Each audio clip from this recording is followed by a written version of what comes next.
Halo teman-teman, kita bertemu kembali di dalam channel YouTube saya, Januari Sihotang. Kali ini saya masih tetap membagikan inspirasi judul skripsi di bidang ilmu hukum dan sudah memasuki bagian yang ke-16. Nah, kita langsung saja teman-teman ke judul yang pertama. Judul yang pertama ini di bagian hukum tata negara atau bisa juga di bagian hukum administrasi negara, yaitu penegakan sanksi hukum terhadap aparatur sipil negara yang terlibat dalam kampanye pemilihan kepala daerah. Salah satu prinsip di dalam pemilihan umum adalah adanya netralitas aparatur sipil negara, karena memang ASN ataupun PNS itu merupakan milik daripada semua orang, sehingga ASN atau PNS itu tidak boleh menguntungkan salah satu peserta pemilihan umum.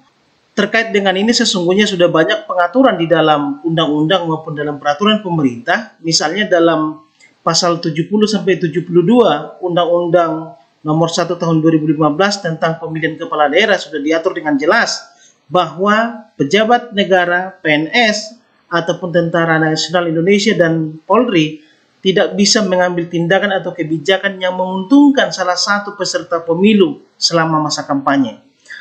Demikian juga halnya dengan di Undang-Undang Nomor 5 Tahun 2014 tentang aparatur sipil negara. Sudah diatur juga mengenai netralitas PNS di dalam proses kampanye. Tapi kemudian yang menjadi permasalahan di sini adalah tidak diatur dengan rinci bagaimana penegakan hukumnya, lembaga apa yang berwenang untuk itu, karena kita tahu bahwa penegakan hukum mengenai netralitas PNS ataupun tindak pidana selama masa kampanye itu berbeda dengan di luar kampanye. Oleh karena itu, hal ini yang seharusnya diatur lebih rinci di dalam undang-undang maupun peraturan yang terkait dengan itu. Nah, untuk itu kita buat dua rumusan masalah. Yang pertama adalah bagaimana pengaturan pelanggaran netralitas ASN dalam pemilihan kepala daerah. Jadi di sini kita akan kaji bagaimana sinkronisasi antara undang-undang yang satu dengan undang-undang yang lain. Kemudian rumusan masalah yang kedua, bagaimana kewenangan Bawaslu dalam menangani pelanggaran netralitas ASN dalam pemilihan kepala daerah.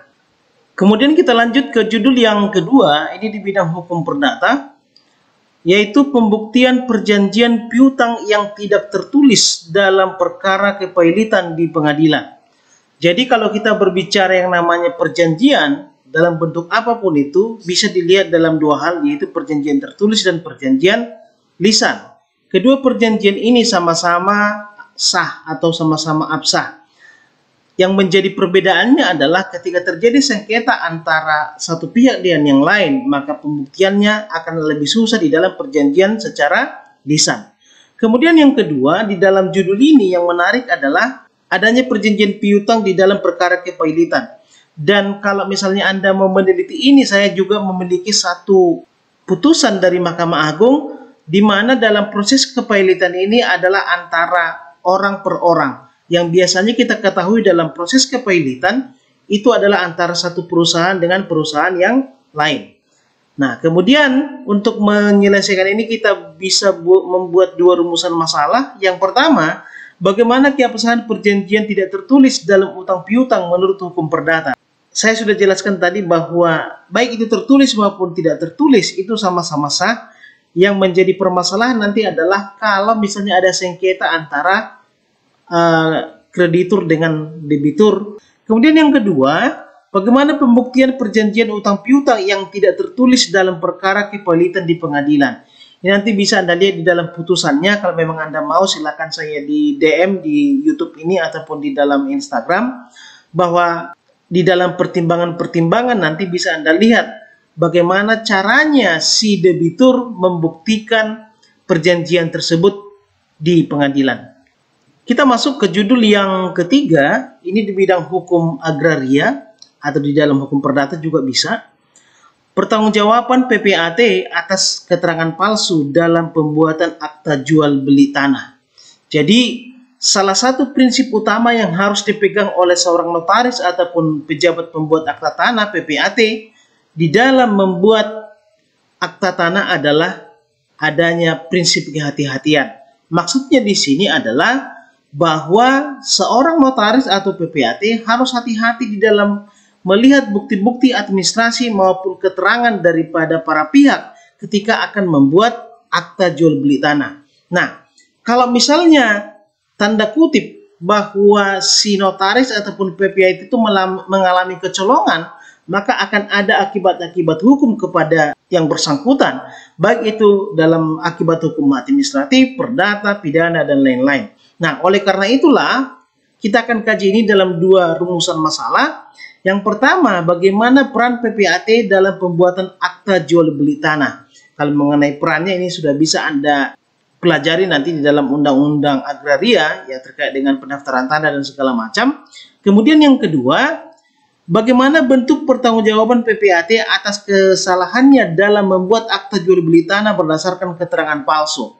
Saya katakan tadi bahwa sanksinya ini atau pertanggungjawabannya ini bisa dilihat dalam beberapa bentuk.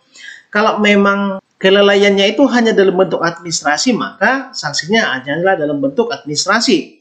Kemudian kalau ditemukan di sana permasalahan-permasalahan perdata, maka pertanggungjawabannya adalah pertanggungjawaban perdata.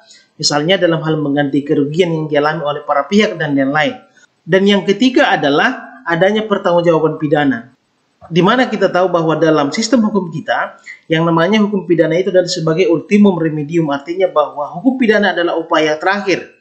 Kalau misalnya di dalam proses jual beli tanah itu, patut diduga bahwa si notaris melakukan penyalahgunaan data ataupun ikut serta di dalam mengiyakan keterangan palsu tersebut, maka dia bisa dimintai pertanggungjawaban pidana. Kita lanjut ke judul yang keempat, ini di bidang hukum administrasi negara. Judulnya adalah Badan Hukum Publik sebagai Justitiabelen dalam Peradilan Tata Usaha Negara. Kalau dikatakan justitiabelen itu artinya adalah pencari keadilan. Makanya makna daripada judul ini adalah bahwa Badan Hukum Publik sebagai pencari keadilan dalam peradilan tata usaha negara. Ini menjadi sesuatu yang agak-agak rancu teman-teman. Kenapa? Karena memang kalau kita berbicara peradilan tata usaha negara, ini adalah salah satu cara yang dilakukan oleh warga negara untuk menggugat ataupun untuk meminta pertanggungjawaban terhadap keputusan tata usaha negara yang dianggap merugikan publik ataupun merugikan pemohon. Cuma kemudian yang menjadi pertanyaan adalah apakah pencari keadilan dalam hukum administrasi negara itu hanyalah masyarakat ataupun badan hukum privat? Kalau misalnya saya kasih satu contoh, ada satu instansi yang membangun satu gedung perkantoran, lalu kemudian ternyata oleh lembaga yang terkait dengan izin mendirikan bangunan mengatakan bahwa bangunan instansi tersebut tidak memenuhi AMDAL dan segala macam, artinya IMB-nya itu tidak bisa diterbitkan, ataupun IMB yang sudah terbit itu adalah IMB yang bermasalah. Apakah si instansi ataupun si badan hukum publik tersebut bisa mempersoalkan keputusan daripada pejabat tata usaha negara itu ke pengadilan tata usaha negara? Karena kita tahu selama ini yang bisa mempersoalkan itu adalah masyarakat biasa ataupun swasta. Dalam hal ini adalah badan hukum perdata. Nah, kalau memang Anda tertarik dengan judul ini, Anda bisa menggunakan dua rumusan masalah. Yang pertama, siapa sajakah yang dapat menjadi adresaten dalam hukum administrasi negara? Di sini nanti bisa Anda kaji atau bisa juga Anda gunakan perbandingan antara Indonesia dengan Belanda sebagai asal muasal daripada sistem hukum administrasi negara kita. Apakah di Belanda juga diberikan kesempatan kepada badan hukum publik untuk mempersoalkan keputusan tata usaha negara? Kemudian yang kedua, bagaimana rekonstruksi aturan hukum untuk mengakomodir hak adresaten dalam lingkup pengadilan tata usaha negara? Jadi, kalau misalnya di dalam sistem hukum kita belum diberikan kesempatan yang luas kepada badan hukum publik untuk mempersoalkan ataupun untuk menggugat keputusan tata usaha negara, bagaimana rekonstruksi hukumnya? Inilah yang perlu Anda kaji nanti melalui penelitian secara normatif berdasarkan sumber-sumber teori-teori ataupun jurisprudensi yang ada di dalam sistem hukum Indonesia maupun negara lain yang Anda anggap bisa membantu di dalam penelitian ini.